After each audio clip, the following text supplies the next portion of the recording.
Y señoritas y señores, estábamos revisando los fármacos relacionados con el sistema parasimpático. Ya hicimos los agonistas, ahora nos dedicaremos a los antagonistas, ¿no? Dentro de ellos conocidos como los anticolinérgicos también. Cuando uno habla de los anticolinérgicos, tiene como modelo a este fármaco, a la atropina, ¿no? Y los otros son relacionados con este fármaco. Los anticolinérgicos también los podemos dividir en 3 grupos. Bueno, depende también de los autores, ¿no? Pero lo clásico es, un primer grupo, los alcaloides naturales, derivados de la belladona, que así se le llama. Está la atropina, la escopolamina y la omatropina también, en algunos casos se le considera acá. Porque la omatropina, sí, es un derivado semisintético, ¿no? Junto con la tropicamida, por ejemplo. Y para evitar, en todo caso, los efectos adversos colaterales o una utilización más específica, se tienen los productos que son sintéticos propiamente, ¿no? Hipatropio, tiotropio, flavoxato, por ejemplo, y propinoxato, etcétera, ¿no? Que la lista es más larga, pero que en todo caso se busca de que tengan efectos mucho más específicos. Ahora bien, los antagonistas de los receptores muscarínicos sí son fármacos que se unen a los receptores muscarínicos y más bien impiden que la acetilcolina actúe sobre el receptor. Como mencionamos, la atropina fue una de las primeras, ¿no? Obtenido de la tropa belladona y la datura stramonium, ¿no? Y la escopolamina de Iocianus niger, ambas obtenidas de las plantas, ¿no? ¿Por qué esto de la belladona? Porque en un tiempo hubo de que las mujeres, para verse mejor con sus ojitos grandes, se instilaban un preparado con respecto de esta planta y hacía que sus ojos sean midriáticos y eso les daba, digamos, les aumentaba puntos en su belleza. Claro que el costo era alto, porque no pocas se quedaron ciegas. Claro, hoy en día ya no se hace eso, aún se utiliza otras cosas, las bellezas de hoy día utilizan otras cosas. Bueno, como mencionamos, están estos fármacos y su estructura que los podemos considerar. Ahora bien, cuando actúan los colinérgicos o los atropínicos, que también así se le llama, tiene, como dijimos, bloquea el receptor muscarínico y entonces es un bloqueo competitivo. Pero hay como dos formas, o en todo caso hay 2 momentos en este bloqueo. Uno de forma inmediata y el otro de forma inmediata. De forma inmediata, cuando se administran estos fármacos, sí bloquean el receptor muscarínico, y en el caso de que este receptor muscarino estuviera muy activo, lo bloquea, lo detiene. Y es lo que nos sucede, por ejemplo, en el caso que típicamente señalamos, de un dolor tipo cólico. El receptor muscarínico M3 está muy activo debido a la cantidad del neurotransmisor que se está liberando por parte de la terminación parasimpática. Entonces hay una gran cantidad de acetilcolina y la acetilcolina actúa sobre el receptor, entonces lo está estimulando de manera intensa. Con los atropínicos simplemente entra el atropínico y lo bloquea. Y la cantidad del neurotransmisor sigue, o sea, eso no se detiene. Entonces inmediatamente bloquea. Eso es un efecto rápido, inmediato que tienen, que es el efecto inmediato. Y el efecto inmediato es de que una vez que el fármaco se une al receptor, ya no deja de que más neurotransmisor se una a él. Y entonces, en cierta manera, lo bloquea, lo inactiva por un determinado tiempo, ¿no? Y entonces, de ahí que se explique que sus efectos se han prolongado, ¿no? O sean prolongados. Ahora bien, dentro de la clasificación, como mencionamos, están los alcaloides naturales, los semisintéticos y los sintéticos. Tanto ellos podemos clasificarlos en 2 grupos. Los nitrógeno terciario en su composición, a eso nos faltó señalar. Si uno ve aquí, en su composición tienen la molécula de nitrógeno. Y ese nitrógeno puede estar en dos posibilidades, ¿no? De forma cuaternaria o forma terciaria. La forma terciaria, ahí está la iosiamina, la atropina, que es la DL-iosiamina, está la escopolamina, que es la iosina. Son terciarios y por lo tanto tienen la posibilidad de atravesar la barrera hematoencefálica. No lo hacen o están muy restringidos, pero comparativamente la escopolamina atraviesa mucho más la barrera hematoencefálica que la atropina, por ejemplo, ¿no? Pero la atropina también, dependiendo de dosis, puede atravesar. Y están los derivados semisintéticos, como la homatropina, que es un nitrógeno terciario, y un amono cuaternario, como el bromuro de metil homatropina, bromuro de metil escopolamina, nitrato de metiltropina, y etcétera, ¿no? Los derivados sintéticos también tienen esa clasificación. Son terciarios, el ciclopentolato, ecotropina, oxitropina, piperidolato, el propinoxato, por ejemplo. Y el amonio cuaternario, metentelina, propantelina, etcétera, ¿no? Están ahí el clinidio, por ejemplo, ¿no? Sí, esto es bueno saber porque un amonio terciario, un fármaco de este tipo, puede ser utilizado por esa ventaja que tiene para atravesar la barrera hematoencefálica. Y entonces eso lo hace, se les puede aplicar, y hay algunos específicos para el caso de una enfermedad. ¿Cuál es? Degenerativa. El Parkinson. ¿Por qué el Parkinson?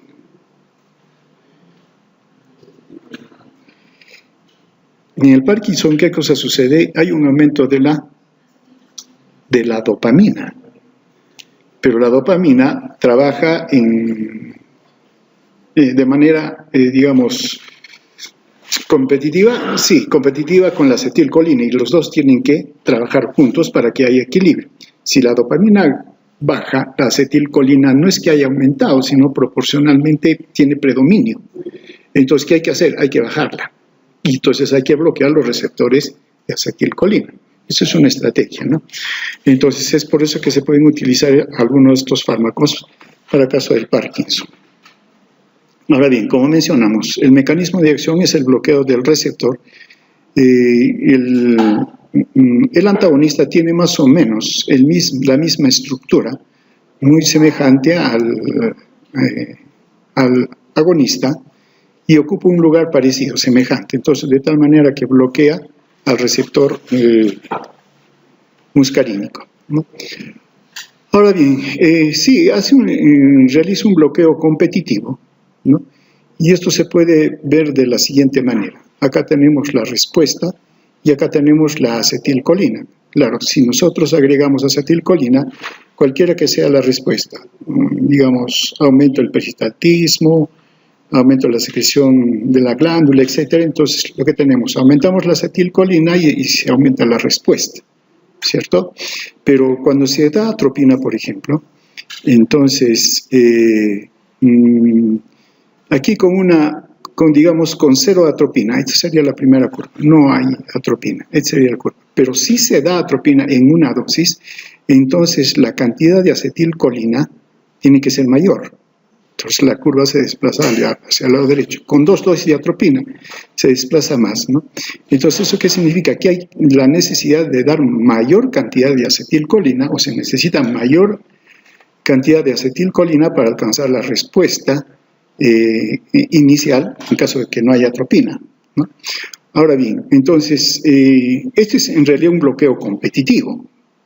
Entonces, si le agregásemos mayor cantidad de acetilcolina, se podría, pero en la práctica se comporta básicamente como no superable, ¿no? Ese es un mecanismo de acción no superable actuando biológicamente, pero molecularmente, o si quieren molecularmente, sí es superable, ¿no? Ahora sí, esto tiene una importancia médica porque se emplea la atropina o un derivado en altas dosis, ¿no? Y en ese caso nos puede provocar un bloqueo completo de las respuestas muscarínicas, ¿no? Y ahí sí entramos en problemas de intoxicación. Entonces, lo que hay que hacer para reponer o elevar la acetilcolina, lo que se tiene que hacer es inhibir a la enzima acetilcolinesterasa. Y entonces eso se hace con un anticolinesterásico. Ejemplo de un anticolinesterásico.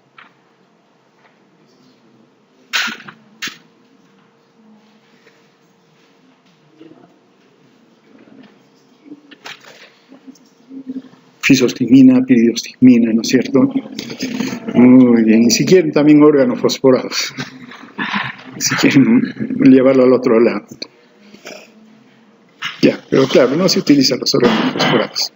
Dentro de las acciones, por el mecanismo de acción, uno de ellos a nivel del globo ocular, ¿no? ¿Qué dijimos que la acetilcolina causa en el globo ocular? Miosis, fenómeno de la acomodación, ¿no es cierto? Entonces, ¿estos qué harán? Lo contrario, ¿no? Inducen midriasis y dificultad para la visión, o sea, para acomodar la visión, y eso se llama psicoplejía, ¿no? Entonces, midriasis y psicoplejía es el problema, ¿no? Ahora bien, sí, y la aplicación de la atropina y la escopolamina sí se manifiesta con respuesta de midriasis y psicoplejía, y que puede ser inclusive prolongada desde 7 hasta 7 a 12 días. Ahora bien, se prefiere utilizar fármacos midriáticos simpático-miméticos que se diferencian de los atropínicos en que no producen psicoplejía. ¿Esto para qué? La atropina es utilizada en la oftalmología, sí, tiene su aplicación, ¿no? Por ejemplo, para graduar la capacidad de refracción del globo ocular. Esto se hace generalmente para medir la capacidad de refracción. Se necesita inmovilizar al cristalino y entonces poder hacer la medición más grande. En la persona mayor es más fácil, pero un niño no, porque el niño no se controla, entonces le ponen su gotita. Pero también eso tiene su eventualidad porque el niño está con 24 hasta 48 horas con dificultad, ¿no? Para poder enfocar. Para establecer la potencia de los cristales gafas, sobre todo en niños, como mencionamos, para hacer fondo de ojo, o también en casos de que haya inflamación ocular, o para casos del ojo vago, ¿no? Claro, el ojo vago es un ojo que no reacciona bien, de ahí su nombre, ¿no? Entonces, ¿qué cosa se hace? Se hace más bien, se instila al ojo sano. En buena cuenta, lo inutilizan al ojo sano. Y entonces el que tiene que trabajar es el ojo vago. Y eso digamos, lo estimula. Entonces hacen eso. Entonces se utiliza así para esos casos la atropina, por ejemplo, el ciclopentolato o la tropicamida. Claro, utilizados de forma tópica. Aparte de eso, tienen otro efecto como disminución de las lágrimas, ¿no? Del lagrimeo. A nivel del tubo digestivo, claro, estos fármacos van a inhibir la secreción de las glándulas, por ejemplo, salivales, y entonces se presenta la boca seca, que es muy marcada, ¿no? Y esto inclusive dificulta la deglución y la conversación. En cuanto a la secreción gástrica, sí, es cierto, puede inhibir la secreción gástrica, pero a dosis terapéutica la disminución gástrica no es notable. Y básicamente, ¿por qué?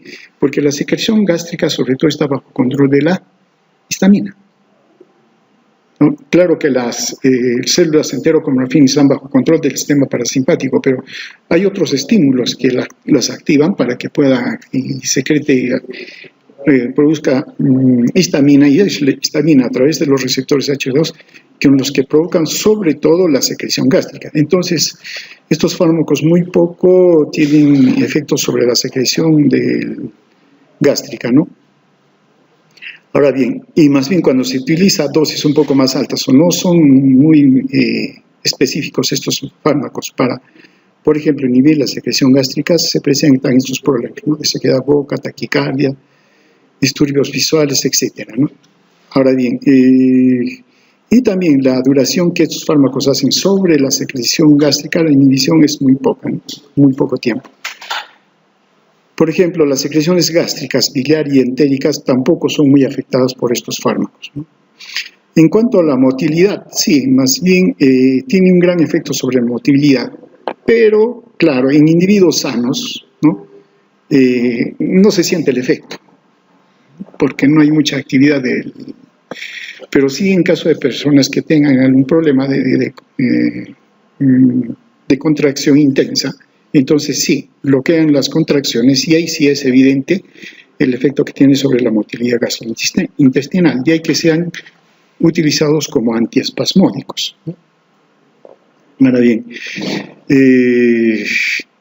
sí, y hay varios compuestos que se puede utilizar. Sí se utiliza la buscapina también, pero también hay otros compuestos que son mucho más específicos, como este, por ejemplo, que claro, comercialmente se le conoce como Plidan compuesto. Pero si ustedes revisan su composición, aquí nos vamos a encontrar con algunas sorpresitas. Por ejemplo, una de las presentaciones contiene propinoxato como clorhidrato, y sería el fármaco antiespasmódico, pero está asociado a clonixato de lisina, clonixinato de lisina. ¿Y qué cosa es el clonixinato de lisina?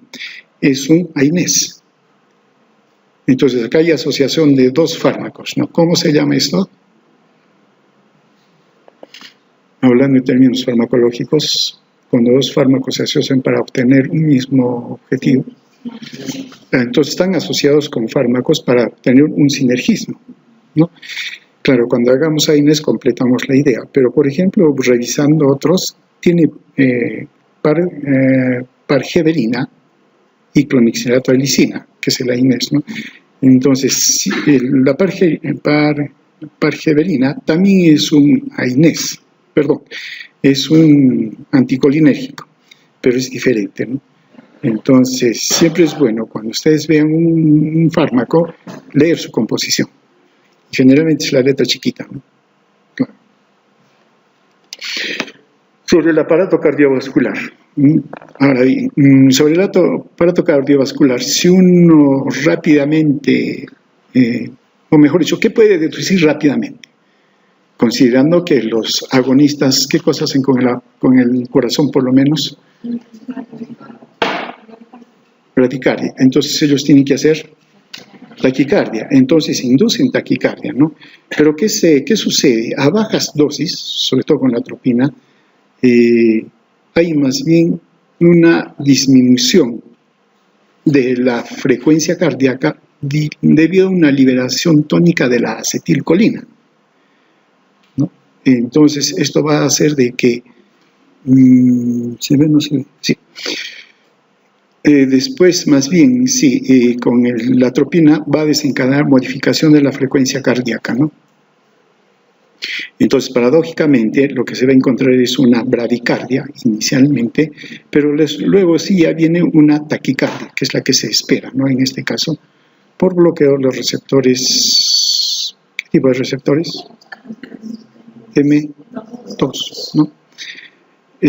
Ahora, por otro lado, la atropina, con respecto a los vasos sanguíneos, directamente estos fármacos no tienen que ver con los vasos sanguíneos, no inducen vasodilatación, pero hay algunas cosas que debemos considerar. Si consideramos a estos fármacos a nivel del endotelio, y en endotelio dijimos que hay la liberación de óxido nítrico, ¿no? Entonces lo que va a hacer la atropina, bloquear competitivamente estos efectos, ¿no? Entonces lo que va a hacer es que la atropina va a bloquear la dilatación del lecho vascular. Pero hay una cosa curiosa con la atropina, que induce o desencadena una vasodilatación cutánea en cuello y en cara. El mecanismo no es conocido todavía, el por qué, ¿no? Y se le está asociando este tipo de efecto más bien a que induciría la liberación de la histamina. Entonces, en realidad, esta vasodilatación cutánea en esta región del organismo se debería a la histamina. Sobre el tracto urinario, sí, también la atropina inhibe las respuestas provocadas por la liberación tónica de la acetilcolina en los uretes y los dilata, ¿no? A nivel vesical también antagoniza la descarga de acetilcolina sobre el músculo detrusor, ¿no? Sobre todo disminuyendo el reflejo de la de la micción. Entonces, ¿estos fármacos favorecen o inhiben la micción? ¿La favorecen? ¿La inhiben? La inhiben. A nivel del tracto respiratorio. Sí, como hay glándulas ahí, la atropina inhibe la secreción de las glándulas a nivel nasal, faríngeo, laringio, bronquial, etc., ¿no? Y esto hace de que también tiene en cierta manera un efecto sobre el músculo liso bronquial, pero que es muy, muy leve en todo caso, ¿no? Pero sobre todo por la inhibición de la secreción, esto hace que la atropina sea utilizada como un medicamento preanestésico, ¿no? Básicamente para inhibir la secreción faríngea o del árbol respiratorio, porque eso puede causar obstrucción. Claro que el mismo hecho de la cirugía puede desencadenar reflejos vagales, el estímulo vagal, y esto puede traer algunas consecuencias, ¿no?, sobre el aparato inclusive cardiovascular. Entonces, mejor es bloquear entonces esta reacción del vago, entonces se utiliza con la atropina. Ahora, sobre la musculatura lisa, sí bien puede generar una disminución de la contracción, pero la broncodilatación que se espera es mucho mejor cuando se administran los agonistas beta-2 adrenérgicos. Por eso que en el asma no se utilizan estos derivados, con excepción de algunos que los vamos a nombrar. En cuanto a las glándulas sudoríparas, bloquea la secreción de las glándulas sudoríparas, ¿no? Y a dosis tóxicas, la secreción puede ser inhibida a tal punto que aumenta la temperatura de la piel, y entonces hay un aumento de la temperatura a nivel corporal, y sobre todo los niños son los más afectados o más sensibles a este tipo de problema, y se da lo que se llama la fiebre por atropina o fiebre atropínica, ¿no? A nivel del sistema nervioso central, claro, sobre todo estaríamos hablando de los que son amonio terciario. La atropina sí desencadena efectos excitatorios y también depresores sobre el sistema nervioso central. Y con dosis medianas predominan los efectos excitatorios y más bien con altas dosis los efectos depresores. Ahora, por otro lado, a nivel vulvar también los efectos estimulantes sobre los centros vagales desencadenan bradicardia. Esa es otra razón por la cual, digamos, al inicio pueden causar este tipo de problema. Más bien a dosis altas hay una estimulación central y a nivel del sistema nervioso central, y eso causa inquietud, irritabilidad, desorientación, alucinaciones y delirio, ¿no? Lo llaman el delirio atropínico, ¿no? Ahora bien, si se incrementa la dosis, entonces más bien viene la depresión, ¿no?, coma, parálisis vulvar y muerte. Entonces, buena cuenta, nos puede llevar hasta ese nivel con el uso de la atropina. Y sí, se ha estudiado los efectos de la atropina en función a la dosis o en relación a la dosis y el efecto que se tiene. Con 0.5 miligramos de dosis hay una inhibición de la sudoración, ¿no?, hay mediana sequedad de boca y hay bradicardia. Esto en dosis bajas, ¿no? La bradicardia es al inicio, simplemente, ¿no? Y esto nos hace ver también que los órganos más sensibles a estos fármacos son las glándulas de secreción. Con 1 miligramo hay más bien ya una sequedad de boca bien manifiesta, acá ya aparece la taquicardia, ¿no? Y ahí empieza una midriasis, ¿no? Con 2 miligramos ya la boca está totalmente seca, la taquicardia es intensa. Claro, cuando un paciente nos dice que tiene palpitaciones, hay que pensar que está con taquicardia, ¿no? Midriasis ya evidente y hay cicloplejía. Con 5 miligramos los efectos anteriores se intensifican, se agregan dificultad para la deglución por la sequedad, inquietud y fatiga, y hay entonces, por lo tanto, efectos a nivel central. La piel está seca y caliente, acá se manifiesta la fiebre por atropina. Hay dificultad de la micción, disminución de la motilidad gastrointestinal y la visión es borrosa. Con 10 miligramos todo se intensifica, la visión muy borrosa, hay ataxia, alucinaciones, delirio y el paciente puede entrar en coma. Es un pasito nomás para irse al otro lado. Entonces, cuando uno administra atropina, hay que ir controlando las manifestaciones y los efectos, ¿no? Sobre todo cuando se le utiliza para el tratamiento de, ¿qué? De los organofosforados. Ya lo hemos revisado, ¿no? Organofosforados, ¿sí? Claro, ya son expertos en organofosforados. ¿Tienen la lista?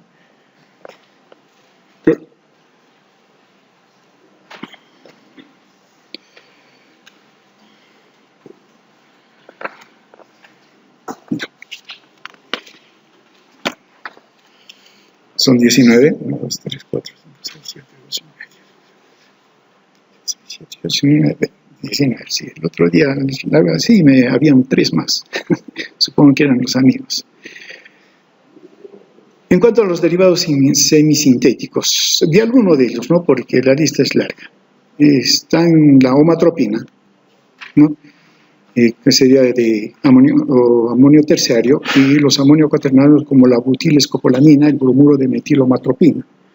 En cuanto a la homatropina, si es un antagonista 10 veces menos potente que la atropina, y casi se utiliza exclusivamente para la oftalmología, de manera tópica como midriático y cicloplégico, más o menos en solución del 2 al 5%. Miren, sus efectos duran 1 a 3 días. La atropina es de 7 a 12 días, entonces por eso se prefiere para esos casos la homatropina. Pero también la homatropina hay en gotas para administración en niños. Pero hay que advertir, estos fármacos no se utilizan en menores de 6 meses, contraindicados, ¿no? Claro.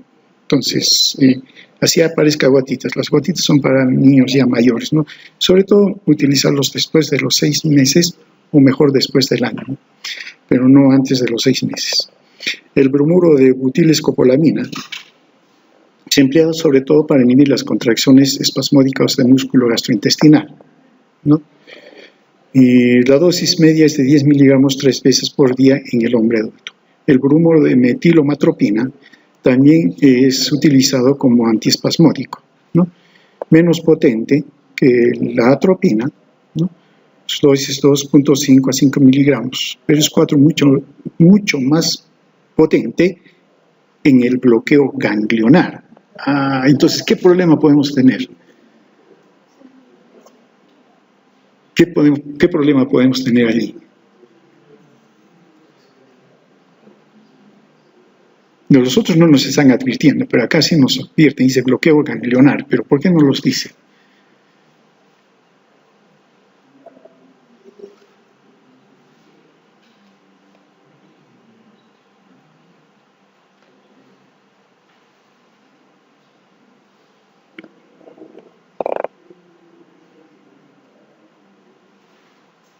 ¿Les digo o no les digo? Sí, se los he dicho. Se los dije. Ya. Mientras van recordando. Entre los derivados sintéticos con nitrógeno terciario está el ciclopentolato, la tropicamida. También se utiliza en aplicaciones tópicas oftálmicas, ¿no? La duración de la midriasis es menos, 24 horas, ¿no? Y 6 horas con la tropicamida. Entonces uno ya puede estar eligiendo, ¿no? En la eucatropina se emplea así también en soluciones y solo produce midriasis, produce poco efecto cicloplégico. Eso está mejor, ¿no? Amonio cuaternario, la metantelina, mayor actividad bloqueado ganglionar que la atropina, eso hay que tomarlo en cuenta, puede causar impotencia, hipotensión postural. Y a dosis tóxica puede provocar parálisis de la respiración por bloqueo neuromuscular. Se utiliza en desórdenes gastrointestinales, básicamente para problemas tipo cólico, ¿no? La propantelina, con propiedades semejantes a la metantelina, es mucho más potente como antimuscarínico y 2 veces más potente como bloqueante ganglionar. Claro, sí se administran por vía oral, ¿no? En términos generales, se utilizan para la hiperactividad gastrointestinal, incluyendo el colon irritable, por ejemplo, para los cólicos, para la vejiga hiperactiva. En caso de la anestesia, más que en la anestesia, en la preanestesia, para disminuir secreciones, impedir la aparición de reflejos vagales, en la oftalmología para causar midriasis y cicloplejía, la enfermedad cardiovascular en caso de bradicardias y bloqueos. Claro, esto sería en caso de algunas arritmias, pero hablando de arritmias como bradiarritmias, ¿no? Y sobre todo aquellas causadas por una reacción vagal. Enfermedad respiratoria, para disminuir las secreciones y para inhibir la broncoconstricción. Y también en la úlcera gástrica, pero estas dos de manera complementaria, no son las alternativas usuales, ¿no? En cuanto a su farmacocinética, los alcaloides de la vallenato se absorben rápidamente por el tubo digestivo de forma completa, ¿no? En la mayoría de los casos. Los derivados amonio cuaternario más bien son absorbidos con dificultad. En promedio solo se absorbe un 25% de la dosis administrada. Ahora, de manera tópica, por ejemplo, a nivel de la conjuntiva, la absorción es rápida y completa, ¿no? Sobre todo para los amonio terciarios y es mucho menor en caso de los amonio cuaternarios. Los amonio terciarios se distribuyen ampliamente en los tejidos y atraviesan la barrera hematoencefálica. Los cuaternarios más bien es mucho menor, ¿no? Su metabolismo, la atropina se metaboliza en un alto porcentaje, pero no se conocen sus metabolitos. Ahora bien, se entiende que la droga y sus productos biotransformados se eliminan sobre todo por vía renal. En término medio, la vida media de la atropina es alrededor de 2 horas. En cuanto a algunos bloqueantes selectivos, por ejemplo, los receptores M1, como la pirenzepina, ¿no? Es una droga así, sintética, muy hidrofílica, y atraviesa con dificultad las barreras biológicas, ¿no? Se absorbe, miren, solamente un 20 a 30% por vía digestiva, alcanzando su concentración máxima en 2 horas, su vida media plasmática 11 horas. No se une a las proteínas plasmáticas, no atraviesa la barrera hematoencefálica, se distribuye en el espacio extracelular. Sobre todo es utilizado para enfermedad de úlcera gastroduodenal, por esa cualidad que tiene, ¿no? Claro que es también utilizado de manera complementaria, porque el tratamiento de la úlcera tiene otros fármacos que son de primera línea, ¿no? Están los antiácidos, los inhibidores H2 y los inhibidores de la bomba, que esos son los primeros, ¿no? Y estos de manera complementaria se puede utilizar dependiendo de algunos casos, ¿no? Esto, digamos, si hablamos en caso de la úlcera gastroduodenal. Y si hablamos del asma, por ejemplo, cuando se quiera inducir broncodilatación, también tenemos los fármacos de primera línea son los agonistas beta 2, pero se pueden utilizar de manera complementaria también algunos fármacos como el bromuro diplatropio, ¿no? Que carece de acciones centrales, no atraviesa la barrera hematoencefálica y dentro de sus efectos incluyen broncodilatación, que sería la razón, pero también hay que tomar en cuenta que puede causar taquicardia y disminuye la secreción. Se lo utiliza así en el asma crónica persistente, asma o bronquitis por ejercicios o por irritantes, en bronquitis crónicas, ¿no? Y cuando hay una exacerbación del asma severa, claro, pero siempre utilizándolo con los fármacos de base, ¿no? Y como mencionamos, estos fármacos pueden atravesar la barrera hematoencefálica, sí, entonces vamos a tener problemas a nivel central. Y claro, y no pocos lo utilizan como una droga, y sobre todo la escopolamina, ¿no? Se obtiene de esta plantita algo de Níger, si no mal me acuerdo, ¿no? Y porque esta droga inhibe la voluntad, dejando al individuo en estado semi-inconsciente. Y claro, acá vienen los problemas. No pocas veces utilizado con ese sentido. Hay que tener cuidado, ¿no? Ahora bien, el hecho es de que en caso de la escopolamina, esta droga no huele, no tiene sabor, es insaboro, ¿cómo se dice? Insípido, es insípido y no se puede detectar. Claro, facilito, en el cóctel, en el jugo, ya queda, ¿no? Por eso es utilizado por tus compadres, ¿no? Porque si no uno se da cuenta y los rechaza, ¿no? Pero, claro, afecta el sistema nervioso central, bloqueando la memoria. El individuo queda como anestesiado, hipnotizado, y el cerebro no realiza funciones de censura, ni es capaz de generar juicios de valor. Está pues, bloqueado totalmente, ¿no? Ahora bien, causa también dolores de cabeza, visión borrosa, carencia de salivación, dificultad para hablar, puede dar lugar a arritmias y taquicardias, y esto puede dar lugar a complicaciones mayores, ¿no? Y también aumento de la temperatura corporal. Aún así, ahí tiene aplicaciones médicas la escopolamina, ¿no? Se lo utilizó como sedante, como antiespasmódico y como analgésico, ¿no? Claro, en cantidades mínimas, sí, para no tener los efectos secundarios graves que estamos mencionando. En la actualidad, la escopolamina se utiliza para controlar el mareo, el vértigo. Claro, antes esto era importante porque los viajes eran en barco, eran en tren y duraban una eternidad. Entonces un buen número de personas se mareaba, vómitos, todo lo demás, cinetosis y eso.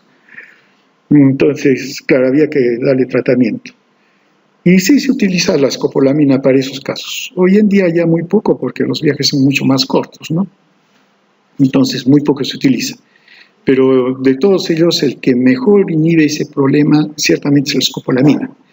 Hoy en día sí se utilizan otros, como los antihistamínicos H1, del dimenhidrinato, por ejemplo, que es muy común no utilizarlo, y ya no se utiliza tanto la escopolamina. Y ahora bien, hay dos cosas que sí hay que conocer, hablando de los fármacos colinérgicos y anticolinérgicos. Uno es el síndrome colinérgico, es el síndrome húmedo que le llaman, ¿no? ¿Quiénes podrían causar, qué fármacos podrían causar este síndrome colinérgico? Conocido como síndrome húmedo. Los que inhiben la acetilcolinesterasa y dejan la acetilcolina libre, y la acetilcolina realiza todos los efectos, ¿no? Entonces hay un aumento de la acetilcolina sobre el receptor colinérgico, y claro, ¿qué es lo que se va a tener? A nivel del sistema nervioso está confusión, letargia, convulsiones, inclusive a nivel del sistema nervioso periférico aumenta la salivación, el lagrimeo, aumento de la micción, la diarrea por los efectos gastrointestinales como debido al aumento de la motilidad, emesis, ¿no? Se acompaña con bradicardia, broncorrea, broncoespasmo, ¿no? Ahora, entonces, todo es causado por estos fármacos. O en todo caso, si uno da dosis elevadas de estos fármacos, tenemos esta intoxicación, conocido como el síndrome colinérgico, ¿no? Ahora bien, es un síndrome muscarínico, claro, por todo lo que estamos mencionando, ¿no? Porque se activa el receptor muscarínico. Y el otro síndrome más bien es lo contrario, el síndrome anticolinérgico, que es más bien seco, ¿no? ¿Quién causa esto? Claro, hay varios fármacos, la amanita muscaria, por ejemplo, claro, los que estamos hablando hoy en día, la atropina, por ejemplo, ¿no? Y hay también antidepresivos tricíclicos, antihistamínicos y parkinsonianos, hay más, ¿no? Claro, más bien acá lo que está sucediendo es que se ha inhibido al sistema muscarínico y se la ha deprimido. Claro, ¿y con qué se trata eso? Con fisostigmina, ¿no? ¿Para qué? Para causar el síndrome húmedo, ¿no? Y también lo mismo, cuando hay síndrome húmedo, ¿qué se utiliza? La atropina, por ejemplo. Entonces, lo contrario. Entonces, son síndromes, uno es colinérgico y el otro es anticolinérgico. Uno es húmedo y el otro seco. ¿Qué hay que tomar en cuenta con estos fármacos, no? Listo, hasta aquí llegamos, porque ya empezamos con la transmisión adrenérgica.